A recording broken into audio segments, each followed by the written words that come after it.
you are doing really well today.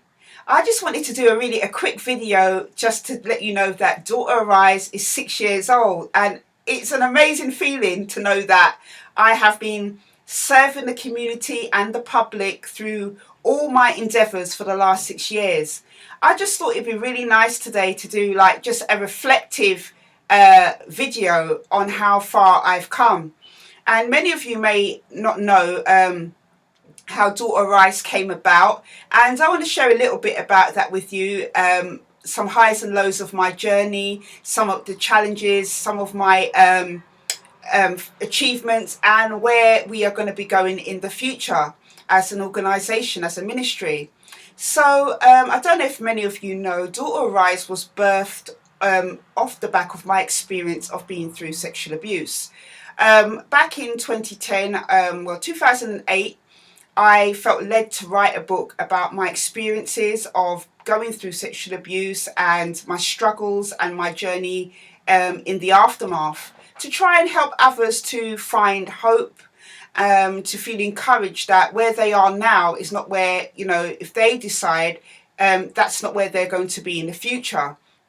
Because, different things happen to us in our lives, and sometimes when we don't have people around us to kind of help us and see an example of somebody that's come through it, it's very easy to believe that this is going to be our lot, this is going to be our portion, because we haven't seen anybody around us that's come through the other side.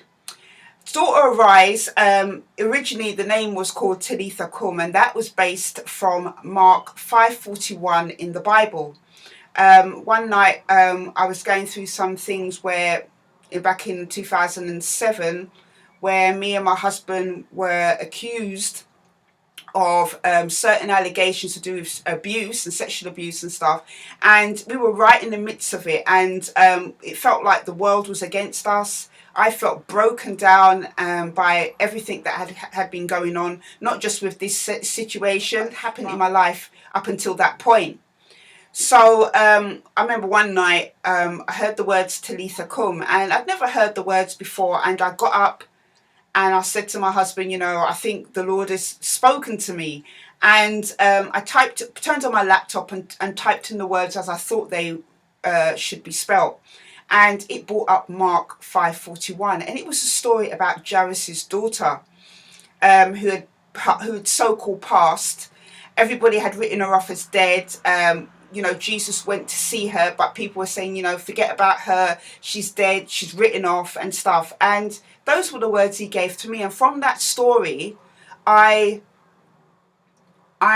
understood that even though society had written me off because of the challenges and issues I faced with abuse, because of what had happened with my eldest daughter, because of all these different things that were going on, people had written me off as no good. But God showed me that when people who were against me, he was for me.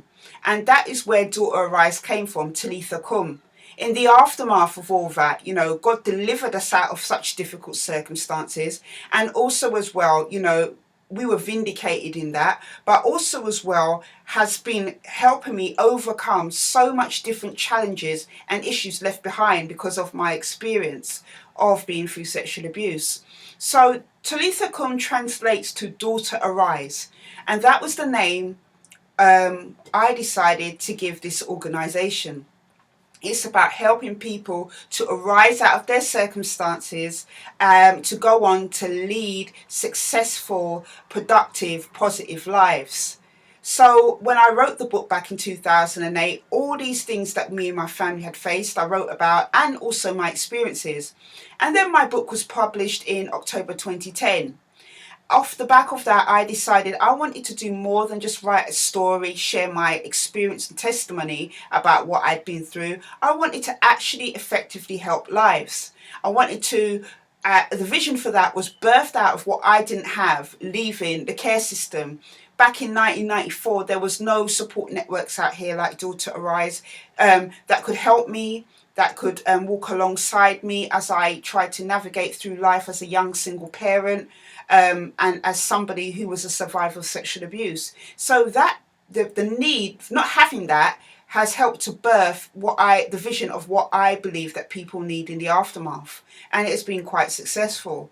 Um, the organisation was started today on the 14th of July 2011, and for the most part I've been operating this organisation really as a one-woman band.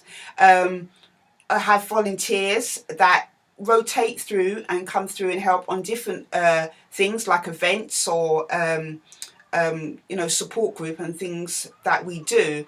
But the vision and the birthing of the vision and implementing it has all been done through me. Now, some of the challenges of that, back in 2010, 2011, nobody was really talking about, this was pre Jimmy Savile, and nobody was talking about sexual abuse back then. It was, if you think it's bad now, even with all the media kind of coverage of different cases that we've seen in the newspaper and media, if you think even that is not really much now, imagine what it was back then in 2010, 2011. I was out here beating my drum about it and, trying to tell people about the dangers of it and the lives that had been affected, because when I was in the care system, a lot of the young women that I came up with had been through sexual abuse, people who I'd met through, friends I've had along the way, colleagues. When I was in a mental hospital, a lot of women had been through sexual abuse in there as well. So besides going through it myself and experiencing those challenges and issues, was seeing it firsthand. And, when I was trying to mention it back then in 2011, 2010, it was really, really hard because there wasn't much, they weren't talking about it in the media the way they are now. And even now, they're not really talking so much about the after effects. Yes, we are seeing the cases come to light. We're seeing people, maybe some of them get arrested and charged and sentenced, but nobody's really talking much about the after effects. What happens to those survivors once they reach past 17, 18 years old, are no longer children, and have to fend for themselves out in the world, how sexual abuse affects them. So, we offer through Daughter Arise practical help. That could be help to go to meetings or help to fill in forms. We offer the support group. And that for me was one of the biggest highlights and achievements for me, because back in October 2014, there wasn't a support group in South London predominantly for sexual abuse survivors. Yes, there were helplines and things, but there wasn't a group where people could come. And, being able to set up the first of its kind in South London was a huge achievement for me. It wasn't easy, but, I'm glad that I stuck with it. And, we've been going for nearly 3 years now. October will be 3 years the support group has been running. And yes, we still have loads of people to reach. And, it's not as easy as reaching, because we have gave out hundreds of leaflets, me and the volunteers, over the course of the 2.5, nearly 3 years, to tell people we're out here. But the first part is for people who've been through it to admit to themselves and acknowledge that it's happened to them, and then have a desire to seek and to get help. It's a two-part process, and sometimes a lot of people have buried it so deep within them that they're not even at a stage of acknowledging it or of getting the help that they need. But those that have come to the support group have found it extremely beneficial. When we started, it was me, a support group facilitator, and we had 3 women who consistently came every month for about a year, and they were the founding members. They worked with us, helped us to decide what it is we were looking for in a support group, and from that we built the agreement, the rules, the boundaries, the agreement that helped to bind it all together, so that we could have an environment where we could feel encouraged, supported, and helped. Over the years, we have evolved that. We've defined that, refined that, and added more things, and we've been able to make it structured.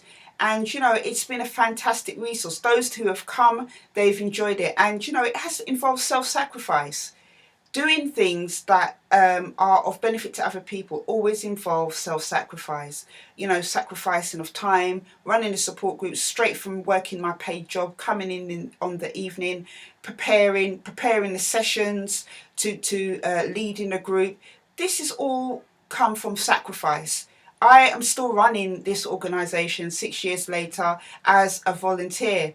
And as you can see from the pictures, I did share that, I took, because I think one of the things I'm trying to do more, because I didn't do it a lot before, was celebrate any success, any achievements, any milestones that I have personally or within the stuff I do with Daughter Arise or anything else, because I'm quite a driven person and I would just go on to the next thing and not really sit, reflect, take it in, pat myself on the back. So yeah, I love to celebrate now, and I'm obsessed with these balloons. I don't know, I'm like a big kid. I love going and taking pictures with them, and celebrating the small things that I have done.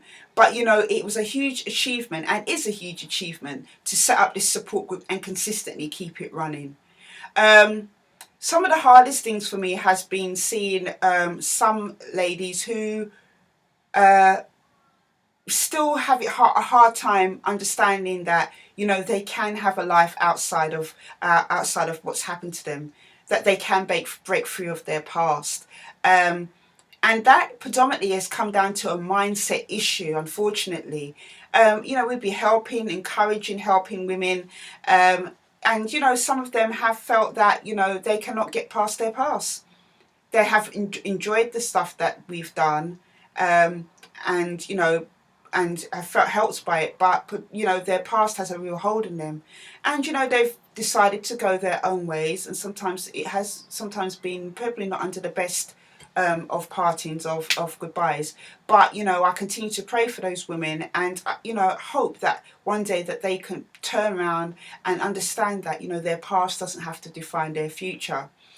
The afternoon tea events, I've absolutely loved doing them. As you know, maybe some of you don't know, in 2013 and 2014 I did two huge public awareness events.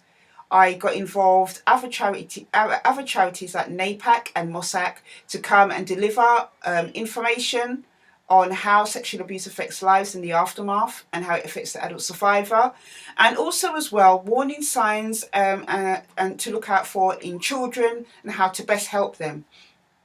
It was a fantastic event, both of them were. The first event we had about 75 to 80 people, and the second event we had about 100. And that event, again, I have to just say that the work of volunteers is so appreciated and so vital in everything that Daughter Arise does. I had volunteers that came along to serve the public, to help in all different aspects of being able to deliver a fantastic event, so that they could go away feeling informed, that they could go away feeling that it was worthwhile and that it was enjoyable. And to get that balance of delivering serious content, serious information, to being able to still make it light-hearted, is something that me and the Daughter Arise team, and orchestrated by God, have been able to just do, and it has just been a natural flowing of that. I have been so touched, and I still have my thought tube jar, the empowerment jar, where at the end of the events we encouraged people to write on a piece of paper that we gave them one thing they were going to do with the information and one thing they were going to change. And some people went on to say they were going to have a conversation with their family for the first time about what had happened to them. Some were going to have conversations with their children about their bodies. Others were going to use that information to help others by becoming counsellors. It really did empower a lot of people. Both of those events did. It was hard because the first event especially, I buttered 15 loaves of bread and made sandwiches for all those people. Plus I fundraised for both of these events. The first event, I had no cake stands, and I couldn't get them anywhere. I needed 15 of them, and the only place that had it was Dunelm in Reading. And I had to do a round trip in one afternoon all the way to Reading to go and pick up 15 cake stands for afternoon tea, cakes and sandwiches. And I had a little suitcase, and when I got to the store and they brought out all the 15 boxes, that they didn't fit in my suitcase. But the woman, she gave me a big suitcase for free, for nothing. And I was so blessed and touched by that. It was hot, I was tired, I was stressed. It was like 4 days to the event. I'd searched through every store and I tried looking at hiring, but none of them had what I needed and they were all too expensive and I had a budget. But we delivered that event and it was successful, and it was powerful. And both of those awareness events was just wonderful. That was my first kind of move into event management. Now I do event management and event planning, and those were my babies. I had a vision for it, and I was able to deliver the vision and make sure everything was covered. So those were real highlights for me. A personal highlight for me, plus an organisational one, would be the Testimony to the Street. That again involved me going out and telling people about my experience on the streets of Brixton. I worked with 5 fantastic women. They gave out over 600 leaflets and I shared my story on a megaphone for 2 hours. Interesting. But yeah, it was absolutely powerful. I was able to tell people about my story. I was able to tell people about how Christ had helped me to overcome and what he was doing and what and his message, what God wants to do in the lives of people who are living bound by abuse. There's so much that happened on that day and it was just amazing. And for me, it really birthed a new kind of level within myself about courage. My first level was speaking out as a young child about what was happening to me, and I've been speaking out ever since about my experience of sexual abuse. But this was about a personal courage for me, something that, and for me, confidence was always something that affected me being able to do things. And for me to be able to do that and just to trust God and go out and do that showed me that I had developed a new level of confidence, not based upon me, based upon what God had given me, but also based upon my ability to believe that I could do it as well. And that was fantastic. I don't have any regrets in terms of, since I've been doing this for 6 years with this organisation, I don't have no regrets. I've enjoyed it at the most part. But there has been a few times where I wanted to quit. And for me, luckily, thankfully, that I've had people around me, a core set of small group of people who I trust, who love me, who have my best interests at heart, prayerful people who always would encourage me to continue on. What helped me to not completely quit was to take breaks. Because for those of you who don't know, I have been working a paid job all the time. I was writing the book. I was staying up at night. My daughter was young then in nursery. I'd work from 8 till 3, 8 till 4. So I'd work through the night, have a couple hours sleep, go to work, come back. And I've been doing this type of had this type of pattern in working for over 7 years.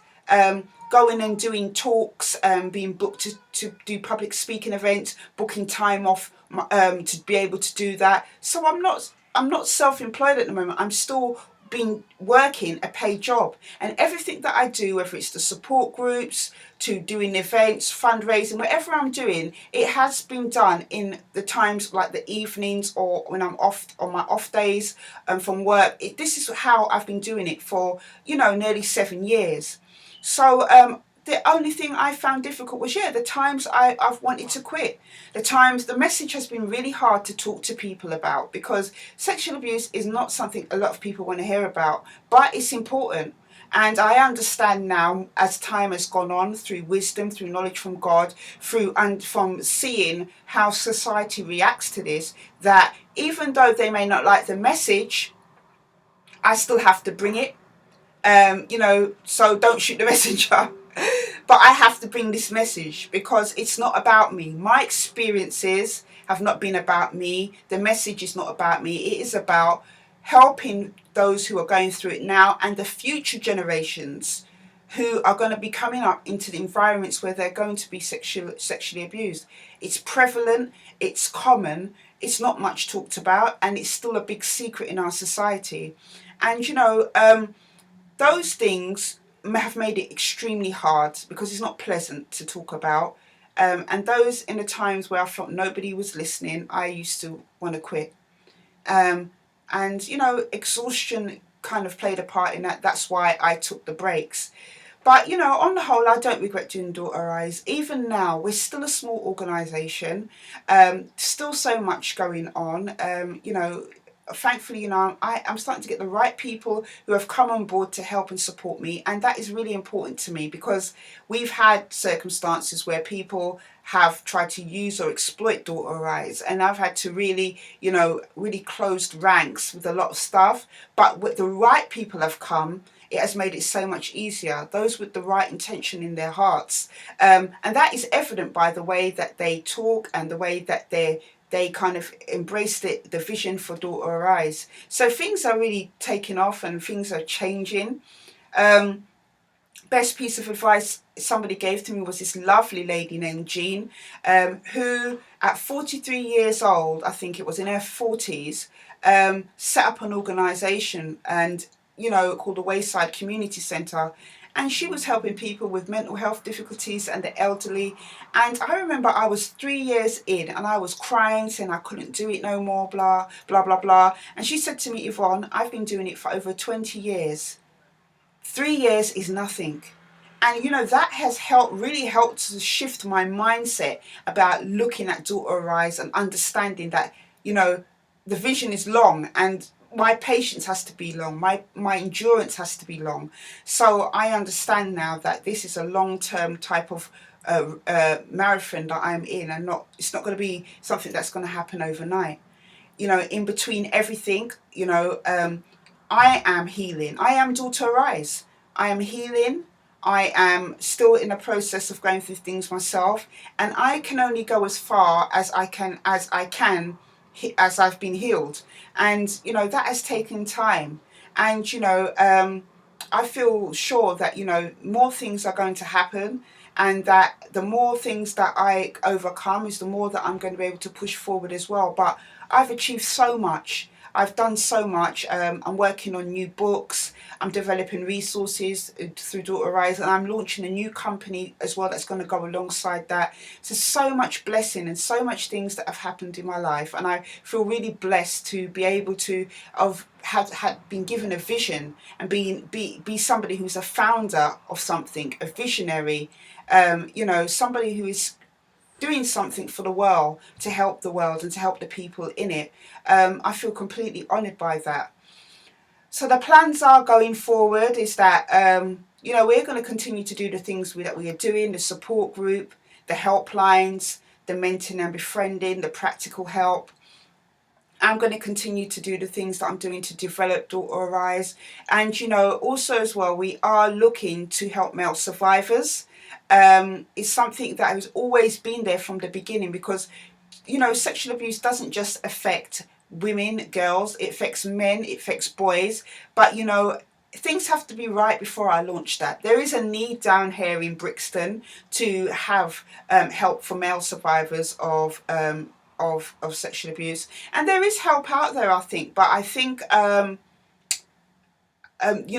think the help that we can give is going to be impactful as well, and waiting for also as well the right person, male, to come on board to help to be able to do that. Because I think for a woman to be able to just talk to, set up something for men who have been through it, they might not feel that connect. But if we're going to have a man who will come on board who's been through it, that will help build that connect through our knowledge and experiences combined to be able to help male survivors of sexual abuse.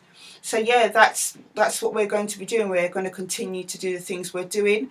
My only thing I want to do is to continue to make things better. I'm a person who believes excellence in all things and doing things properly. So if I'm going to do things, now I want to be able to define what I'm doing, hone what I'm doing, so that I can give the best and most excellent service through Daughter Arise, or through my blogs, or through my videos. I want to do all that, develop my knowledge and expertise in all these areas continuously. This is something I've continuously done over the years, so that I can deliver something that is excellent and impactful and properly productive to lives.